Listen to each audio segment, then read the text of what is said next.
출애굽기 34장 29절부터 35절까지 말씀을 봉독하겠습니다. 모세가 그 증거의 두 판을 자기 손에 들고 시내산에서 내려오니 그 산에서 내려올 때에 모세는 자기가 여호와와 말씀하였음을 인하여 얼굴 꺼풀에 광채가 나나 깨닫지 못하였더라. 아론과 온 이스라엘 자손이 모세를 볼 때에 모세의 얼굴 꺼풀에 광채남을 보고 그에게 가까이 하기를 두려워하더니 모세가 그들을 부르니 아론과 회중의 모든 어른이 모세에게로 오고 모세가 그들과 말하니 그 후에야 온 이스라엘 자손이 가까이 오는지라. 모세가 여호와께서 시내산에서 자기에게 이르신 말씀을 다 그들에게 명하고 그들에게 말하기를 마치고 수건으로 자기 얼굴을 가리웠더라. 그러나 모세가 여호와 앞에 들어가서 함께 말씀할 때에는 나오기까지 수건을 벗고 있다가 나와서는 그 명하신 일을 이스라엘 자손에게 고하며 이스라엘 자손이 모세의 얼굴에 광채를 보는 거로 모세가 여호와께 말씀하러 들어가기까지 다시 수건으로 자기 얼굴을 가리웠더라. 아멘. 모세가 하나님 앞에 들어가 다시 그 두 돌판의 계명을 받고 그 이스라엘들의 범죄로 인하여 깨졌던 하나님과의 관계가 하나님의 자비하심과 성실하심으로 회복되고 하나님께서 이스라엘 백성에게 약속하신 말씀들과 명령하시는 율법들을 다 가지고 이제 내려옵니다. 그 얼굴이 하나님과 대면하여 말한 관계로 얼굴에 광채가 났다고 기록되어 있습니다. 이러한 사실은 지금 우리가 출애굽기 34장에서 보는 그 역사적 배경, 즉 이스라엘 백성이 금송아지 사건으로 하나님 앞에 범죄한 그 사건 속에서 이 내용을 이해해야 하는 것입니다. 이스라엘이 기대했던 또는 상상했던 신은 자기네들의 필요를 채워주되 그것이 현실적인 세상적인 필요를 채워주는 신이고 그런 차원에서 종결한 그 신에게 요구를 하고 그 신이 요구를 들어주고 하는 차원의 기계적이고 세상적인 힘을 가진 신에 불과했습니다. 그것이 금송아지로 나타났습니다.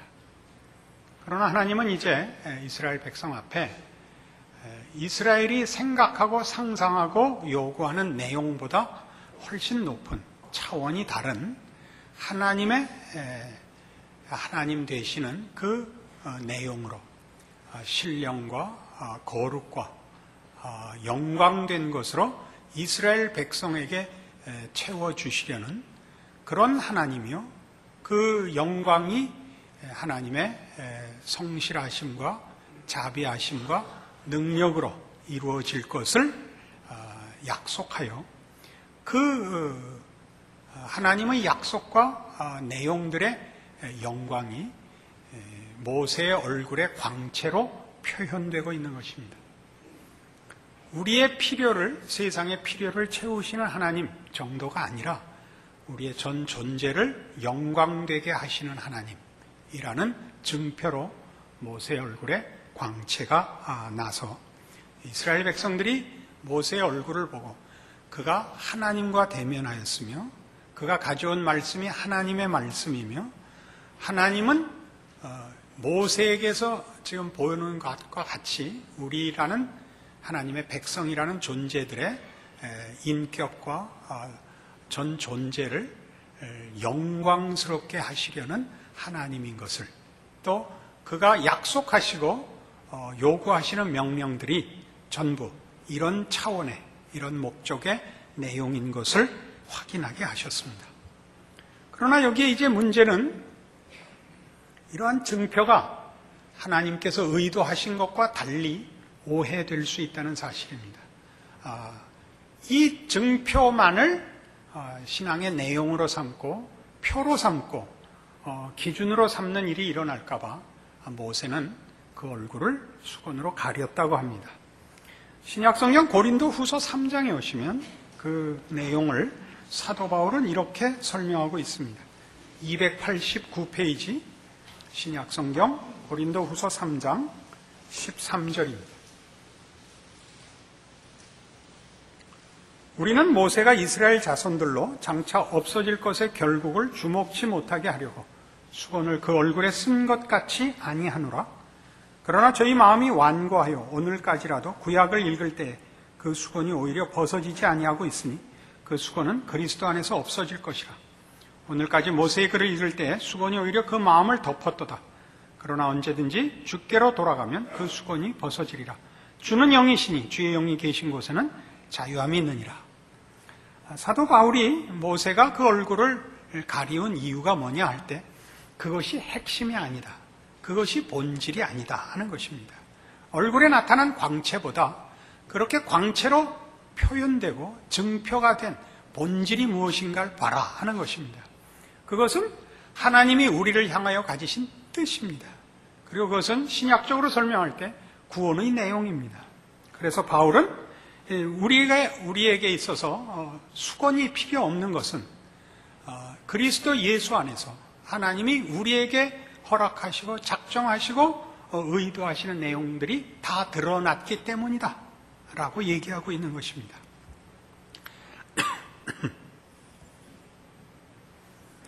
그런데 이 모세가 그의 얼굴의 광채를 가리워야 했던 이 문제, 즉 본질로부터 우리의 시선을 지엽적인 것, 현상적인 것, 증표에 불과한 것으로 이렇게 돌리게 하는 시험은 기독교 역사상 늘 있어온 시험 중에 하나입니다. 우리 마음이 신앙을 이런 초월적인 현상으로 집중하게 하여 그런 현상들이 나타나는 본질적인 내용을 소홀히 하게 만들기 때문입니다.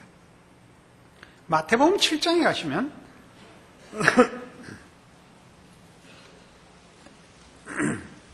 마태복음 7장 21절 이하에서 우리는 이런 예수님이 직접 하신 아주 심한 경고를 받습니다. 나더러 주여 주여 하는 자마다 천국에 다 들어갈 것이 아니요 다만 하늘에 계신 내 아버지의 뜻대로 행하는 자라야 들어가리라. 그날에 많은 사람이 나더러 이르되 주여 주여 우리가 주의 이름으로 선지자 노릇하며 주의 이름으로 귀신을 쫓아내며 주의 이름으로 많은 권능을 행치 아니하였나이까 하리니 그때 내가 저희에게 밝히 말하되 내가 너희를 도무지 알지 못하니 불법을 행하는 자들아 내게서 떠나가라 하리라.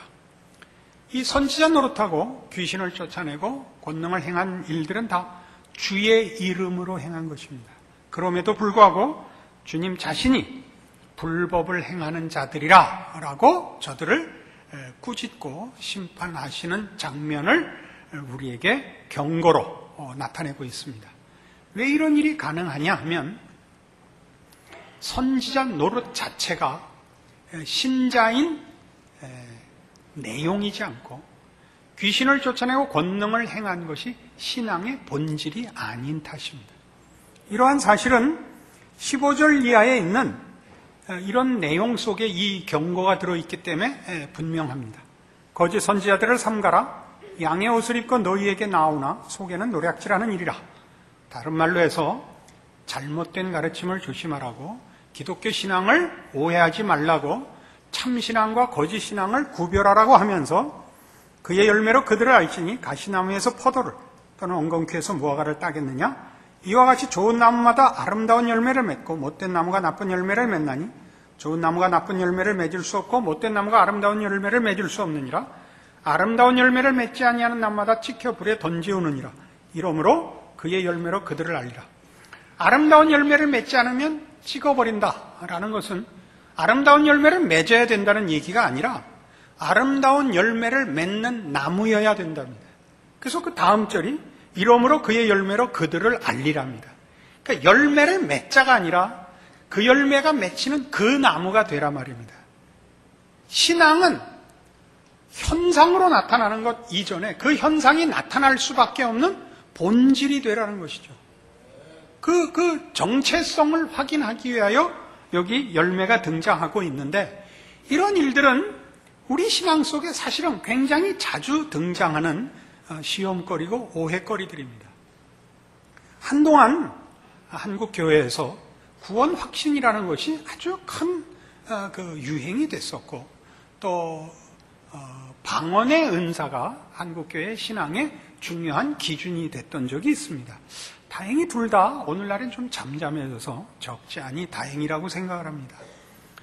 그 둘 다 좋고 유익한 내용임에도 불구하고 그 현상이 어디서부터 나오는 것이고 그 본질은 여러 가지 현상으로 나타날 수 있다는 걸 놓친 탓에 그것이 우리에게 많은 부작용을 낳곤 했습니다. 구원의 확신을 여러분들도 그런 확신이 있으실 수 있고 또 질문을 받았을 수도 있고 또 여러분 중에는 저같이 그런 확신을 어떤 뚜렷한 체험으로 갖고 있지 않을 수 있습니다. 이게 한참 유행할 때는 목사라고 해도 그걸로는 확인이 안 돼서 따져 묻곤 했습니다. 마치 헌병이 검문을 하듯이 잠시 검문이 있겠습니다. 증 좀 보여주시죠. 라는 식의 도전을 해와서 목사님 구원 확신은 있으십니까? 있습니다. 언제 어디서 어떻게 받으셨습니까? 이렇게 묻곤 했습니다. 그럼 제 대답은 넌 몰라도 돼. 이러고 갖고 했는데 저는 없습니다. 사실은 어느 날 어느 시는 없습니다. 제 기억나는 가장 어렸을 때에도 믿는 공동체 안에 있어서 저에게는 구원이라는 것이 이렇게 특별한 구별이 없습니다. 안 믿었던 때와 믿었던 때의 구별이 별로 없습니다. 혹시 중간에 믿으신 분들은 그게 의아로우실 것입니다. 그래서 이런 예를 들죠. 구원의 확신이라는 것은 구원을 확인하는 것으로도 쓰이고 우리가 얻은 구원의 영원성을 확인하는 것으로도 쓰이는 두 가지 면이 있는데 한국교회는 두 개를 다 합쳐서 썼던 것 같습니다. 요한복음 9장에서는 실로암 사건이라는 사건을 통하여 구원이 무엇인가를 이렇게 설명합니다. 그 실로암 사건은 날 때부터 소경으로 태어난 자가 예수님에 의하여 이제 눈이 뜨이는 사건을 기록하고 있습니다. 당시 유대인 사회에서는 불치의 병을 고치는 자는 하나님의 종으로 인정을 받았습니다. 그 증거로 삼았었습니다. 예수님 공생의 시대에 유대인들의 유력자들, 종교적 유력자들은 다 예수님을 메시아인 것을 부정했을 뿐만 아니라 하나님의 종이라는 정도로도 인정하지 않았습니다. 예수님이 이 불치의 병을 고친 것이 확인이 되면 최소한 하나님의 종, 즉 선지자라는 것을 인정해야 되고 그러면 그가 하나님 편의 선자가 되고 그를 반대하는 자는 하나님 반대편의 선자가 됩니다. 예수를 배척하는 자들이 예수께서 이런 이적을 일으킨 것을 어떻게 해서든지 부정해야만 됐습니다. 그래서 그 부모에게 찾아와서 뭘 물었냐 하면 네 아이가 정말 태어날 때부터 장님이었냐 이걸 묻습니다. 무슨 의미인지 아시겠죠? 왜냐하면 예수님이 고친 건 너무 여러 사람이 봤으니까 예수께서 이 장님을 고쳤다라는 것을 부정할 수 없으니까 그 아이가 태어날 때부터 장님이었느냐 아니면 요 며칠 사이에 예수님하고 짜고 눈 감고 다니다 떴다고 우겼냐 이제 이런 공격을 해온 것이죠. 그러자 부모가 직접 물어보시오. 다 컸으니 직접 물어보시오. 왜요? 말대답 한번 잘못했다가는 어렵게 생겼거든요. 그러니까 이제 반대파들이 그 당사자를 찾아갑니다. 예수가 정말 너를 고쳤느냐? 정말 네가 장님으로 태어나서 한 번도 눈 뜬 적이 없다. 이번에 떴느냐? 이 두 가지를 묻습니다. 그 답이 이렇게 아주 간단 명료하고 분명하게 되어 있습니다. 나 다른 건 하나도 모르겠는데 옛날에 안 보이던 게 보입니다.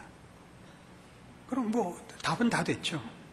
예수를 믿었다, 구원을 얻었다는 확증이 뭐냐면 성경에 있는 하나님과 예수 그리스도에 대한 사실이 믿어집니다. 그게 구원 얻은 증거입니다. 그런데 자꾸 그거를 어느 날 어느 시에 어떻게 라고 물어서 그 원인과 이유를 확보하려고 하는 구원 확신법은 사실은 성경적이지 않습니다. 그렇게 원인을 따져 들어가면 저 같은 모태신앙은 그러면 구원을 안 받은 게 됩니다. 보는데 아니라는 판정을 받아야 됩니다. 세상에 이런 법이 어디 있습니까? 내가 와서 힐문하는 자를 보고 당신 눈이 작구만 이것까지 보고 있는데 본인이 나보고 당신은 장님입니다. 그러면 어떡하란 말입니까? 이게 지금 우리가 구원에서 나타난 감격들, 그 차이들로 인하여 그 현상들이 무엇으로 인하여 이 현상들이 생겼는가를 놓치고 현상에 집착을 하면 생기는 부작용들이요, 본말이 전도된 본질을 빼놓고 현상들에 집착하는, 그래서 신앙의 본질을 놓치는 부작용을 낳을 수 있다는 면에서 이 예를 듭니다. 이런 일들은 우리들로 하여금 지금 여기 마태복음 7장에서 본 바와 같은 이런 일들, 명분과 형태로 신앙을 집착하게 만들고 본질을 놓치게 하는데, 본질이란 뭐냐 하면 이것, 하나님을 아는 것, 그리스도 예수 안에서 하나님의 구원의 작정과 인도하심에 순응하여 그리스도를 닮는 것들을 놓치게 하고 명분과 형태로만 우리를 끌고 가게 만듭니다. 이런 예를 들어보십시다. 예수를 믿고 나면 신자된 여러 가지 신앙적인 실천들을 하게 마련인데, 그런 것들이 보통은 아까도 예를 든 바와 같이 명분과 형태적인 게 많습니다. 기도를 한다, 성수주의를 한다, 헌금을 한다, 전도를 한다, 이런 것들이 가장 대표적인 신앙 행위들일 것입니다. 그러나 기도나 헌금이나 전도나 하는 것들은 다 내가 가진 새 생명, 내가 얻은 바 구원에 의해서 알게 된 진리, 하나님을 아는 지식, 이런 것들이 만들어내는 하나님의 자녀로서의 당연한 영적 호흡이요, 영적 반응으로서 주어진 삶의 정황 안에서 그런 존재가 반응해야 되는 것이 내용들입니다. 반응을 어떻게 해야 되느냐는 굉장히 다양하고 그 반응을 하는 본체에 관한 것들입니다. 그러나 우리는 이 반응이 경직되어 있고 몇 가지로 제한되어 있습니다. 모든 것은 기도라는 이름으로, 믿음이라는 이름으로, 전도라는 이름으로 이렇게만 되어 있어서, 예를 들면 시도 때도 없이 아무데나 앉기만 하면 기도부터 하는 것이 신앙의 유일한 실천인 사람들이 많이 있습니다. 엉덩이에 무슨 칩을 꽂았는지 엉덩이만 어디에 담은 기도를 하는 게, 아무데나 자리만 이동해서 앉으면 기도를 하고 기도를 하고 기도를 하는데 그게 무엇이 잘못이겠습니까? 많은, 제가 걱정하는 것은 이렇게 기도를 함으로써 그 다음부터 하는 모든 것을 면제받는 것이어서는 안 된다 이겁니다. 기도했으니까 할 거 다 했다는 아닙니다. 우리는 이 세상 속에서 살고 있고 우리는 어디를 가나 말하자면 포위되어 있는 사람입니다. 이 불신 세상의 그 주된 영향과 풍조와 요구 속에 이렇게 포위되어 있는 자로서 우리의 다른 믿음과 우리의 다른 그 원리들이 그런 세상과 어떻게 신자로서의 반응을 하고 그 자리를 신자답게 이겨내야 하느냐 하는 것은 많은 지혜와 많은 생각이 필요한 것들이고, 또 그때마다 다 다르게 나타날 수밖에 없는 것입니다. 근데 그것을 언제나 기도했으니까 다 됐다라는 식으로 그 다음부터는 배짱 부리고 그냥 고집을 부려서는 안 됩니다. 그런 것을 이 마태복음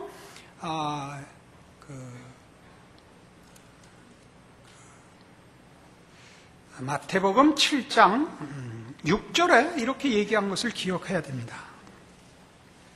거룩한 것을 개에게 주지 말며 너희 진주를 돼지 앞에 던지지 말라. 저희가 그것을 발로 밟고 돌이켜 너희를 찢어 상할까 염려하라. 예수님께서도 신앙생활을 하는 것은 막무가내고 신앙이라는 이름으로 저돌성을 가지면 다다라고 얘기하지 않고 생각하라고 가르치고 있습니다. 생각하라고, 그리고 지혜롭고 분별이 있어야 된다고. 우리는 이 마태복음 7장 6절을 거룩한 것을 개에게 주지 말며 너희 진주를 돼지 앞에 던지지 말라는 것을 늘 우리 쪽에 유리하게 써먹었습니다. 전도하고 전도했는데 회개하지 않으면 오늘은 개를 만났어. 오늘 만난 건 돼지들이야. 이런 데 써먹었단 말이에요. 이건 그 얘기가 아니고 거룩한 것을 개에게 주는 놈이 병신이다 이거예요. 개한테 거룩한 것을 주냐? 돼지한테 진주 주지 말라고요. 우리가 불신자를 하나 만났을 때 그가 지금 급한 상황에 있는데, 현실적으로 급한 상황에 있는데 성경 꺼내갖고 따지자 그러는 것은 내가 잘못하는 것이다 이겁니다. 많은 기회가 있습니다. 아무 때나 만나면 시도 때도 없이 예수 믿으세요 하면 다 되는 게 아닙니다. 언제나 얘기하듯이 출근 시간에 전철역에 서서 하지 마세요. 그럼 가다 만나면 그냥 밟고 지나가세요. 그리고 그거를 순교라고 그러면 안 됩니다. 천국은 가겠지만 아마 거꾸로 매달려 갈 거라고 믿습니다. 이 설교 듣는 사람들 많이 당황할 수 있는데 그건 우리의 신앙이 아직도 원색적이기 때문에 그렇습니다.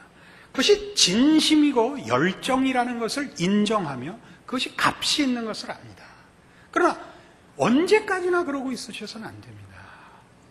복음의 내용을 변화하든가 신앙의 열심을 덜 하자는 것이 아니라 생각하고 설명할 줄 알아야 됩니다. 우리의 신앙이 다만 음식을 먹을 때 기도하는 것으로 다 넘어가고 그 외에는 아무 생각 없어도 되고 그때부터는 다 당신 책임이다가 될까봐 그러는 겁니다. 그러니까 제가 만나는 사람은 대부분 다 신앙적인 어떤 그래도 수준에 있어서 만나는 사람입니다. 수준이 낮으면 저까지 만나러 들어올 틈이 없이 다 아래서 해결합니다. 저를 만나야 되는 사람이면 누구나 좀 더 차원 높은 일을 위해서 의논하러 오거나 아주 시급한 문제를 위해서 의논하러 오시는데 와서 기도하는 건 좋지만 기도할 때마다 겁이 나는 게 저는 안 하거든요. 보통은 제가 기도하는 시간은 제가 따로 정합니다. 하고 싶으면 하고 하기 싫으면 안 합니다. 불만이 있으십니까? 이 사람이 기도를 하면 겁이 나는 게 내가 이제 네 앞에서 기도했으니 이제부터 내가 하는 말은 기도하고 하는 말이다. 이렇게 나오는 바람에 무섭습니다. 아무 상식도 아무런 논의도 되지를 않습니다. 기도를 했으니까. 아무 때나 안 주는 기도를 해서 여러분 대표적으로 운전대 잡을 때 기도하지 마십시오. 운전은 눈을 뜨고 해야 되는 겁니다. 좌우를 살피시고 조심조심 하시오. 그걸 기도로 넘기지 말아 주십시오. 그리고 커피 마실 때도 기도하고 홍차 마실 때도 기도하고 물 먹을 때도 기도하고 그럼 어떡하자 말입니까? 나는 이 모든 것에 기도하는 사람이다 이거 아니에요. 그러시면 안 돼요. 우리 교회 내규를 모르세요? 등록하신 여러 성도들은 이거 아셔야 됩니다. 남포교회는 시가 5,000원 미만의 식사에 대해서는 기도하지 않는다. 우리 내규예요. 왜 그렇게 정했다고요? 그 이상 먹을 땐 정말 감사하거든요. 그러니까 그건 기도해야 됩니다. 그 아래는 기도하지 마세요. 기도하면 하나님이 이러실 것 같아요, 저는. 야, 내 아는 그것도 안 줄 것 하나님 같으냐? 뭘 그따위 걸 갖고 기도를 하냐? 여러분이 믿는 하나님은 그것 주는 것도 감지덕지한 하나님이십니까? 저는 비빔밥 정도 갖고는 감사하지 않는 하나님을 모시고 있습니다.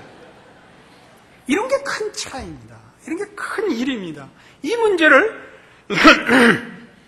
고린도전서 13장에 사랑 문제를 가지고 성경이 어떻게 설명하는가 한번 따져봅시다. 279페이지 신약성경 고린도전서 13장 1절입니다. 내가 사람의 방언과 천사의 말을 할지라도 사랑이 없으면 소리나는 구리와 울리는 꽹과리가 되고 내가 예언하는 능이 있어 모든 비밀과 모든 지식을 알고 또 산을 옮길 만한 모든 믿음이 있을지라도 사랑이 없으면 내가 아무것도 아니요. 내가 내게 있는 모든 것으로 구제하고 또 내 몸을 불사르게 내어줄지라도 사랑이 없으면 내게 아무 유익이 없느니라. 그리고 4절부터 사랑에 대한 정의가 나옵니다. 그러니까 3절까지는 뭐냐면 사랑이 가지는 현상들입니다. 현상들입니다. 그런데 현상이 본질은 아니다. 그 얘기를 하고 있는 겁니다. 사랑을 하면 다 시인이 되고 다 가수가 됩니다.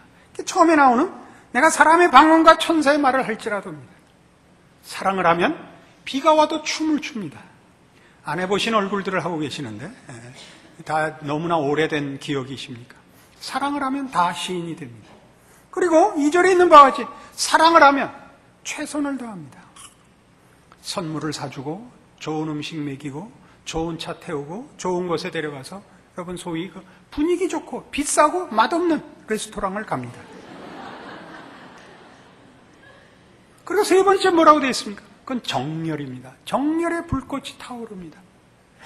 그건 뭐 건들기만 해도 길길이 날뛰는 하늘이 낮고 바다가 얕은 어디까지나 뛰어 올라갈 수 있고 어느 깊이라도 들어갈 수 있는 정열에 사로잡힙니다.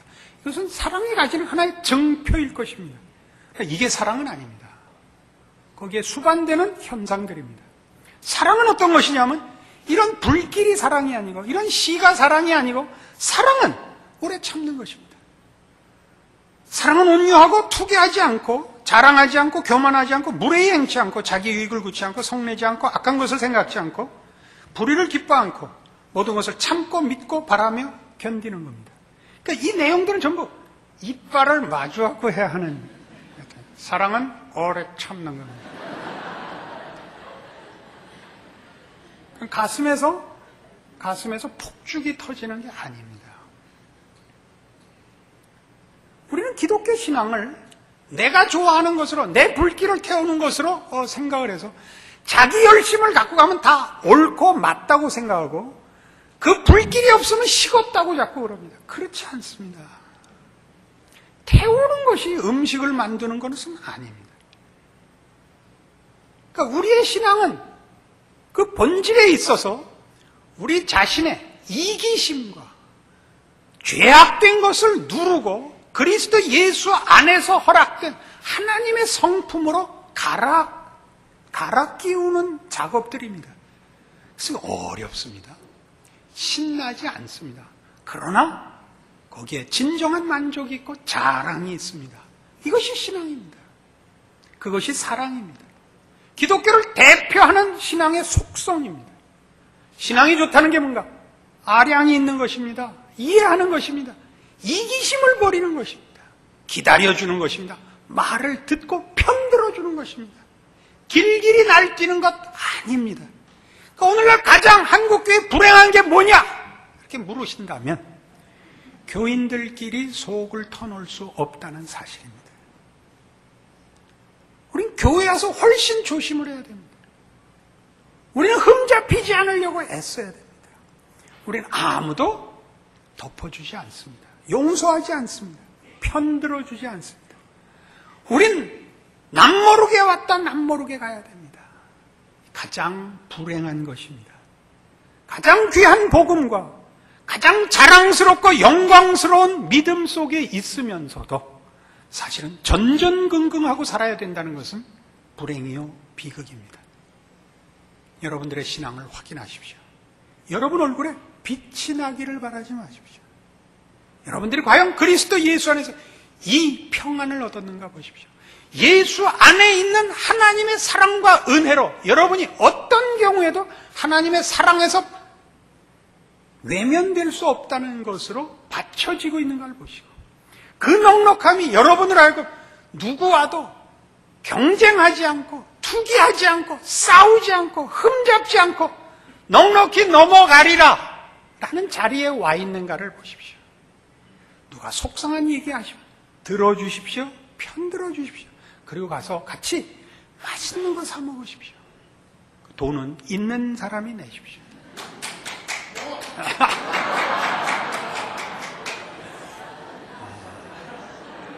현대판 아멘이 옳시다.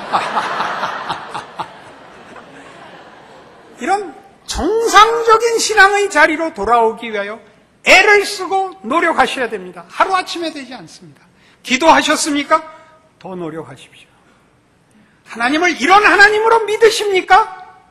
그러면 여러분 자신을 용서하시고 함께 신앙생활하는 여러분의 믿음의 권속들을 용서하시는 대로 그 실천과 신앙의 범위를 넓혀가십시오. 그리하여 행복한 신앙인이 되시고 행복한 교회를 만드십시다. 기도하겠습니다. 하나님 아버지 은혜를 감사합니다. 하나님의 자녀라는 이름이 갖는 영광과 자랑을 확인했습니다. 우리가 무엇 때문에 싸워야 하고 우리가 무엇 때문에 서로를 흠을 잡아야 하고 속상해야 되는가 돌아보며 그리스도 예수 안에 있는 참다운 자유와 복을 확인했습니다. 우리 하나님께서 우리에게 복 주시려고 하나님의 자녀로 넉넉하게 하시려고 예수 안에서 구원하셨습니다. 그 넉넉한 예수의 품에서 살게 하사 우리의 신자된 인생이 나누고 지고 용납하고 넉넉히 함께 하나님께서 허락하신 복을 누리는 사람으로 사는 존재와 인생이 되게 하사 우리가 사는 인생과 사회가 주의 넉넉하신 손길로 인하여 복을 받는 시대가 되고 이웃이 되는 복을 누리는 기적의 삶이 되게 하여 주시옵소서. 지금은 우리 주 예수 그리스도의 은혜와 하나님 아버지의 극진하신 사랑과 성령님의 교통하심이 우리로 복되게 하시고 우리로 모든 것을 소유케 하시려고 예수 안에서 구원하사 우리의 하나님이 되신 아버지를 섬기고 사는 자의 삶으로 초대하신 하나님 앞에 충성과 자랑을 약속하고 돌아가는 심령들 위해 영원토록 함께 있을지어다. 아멘.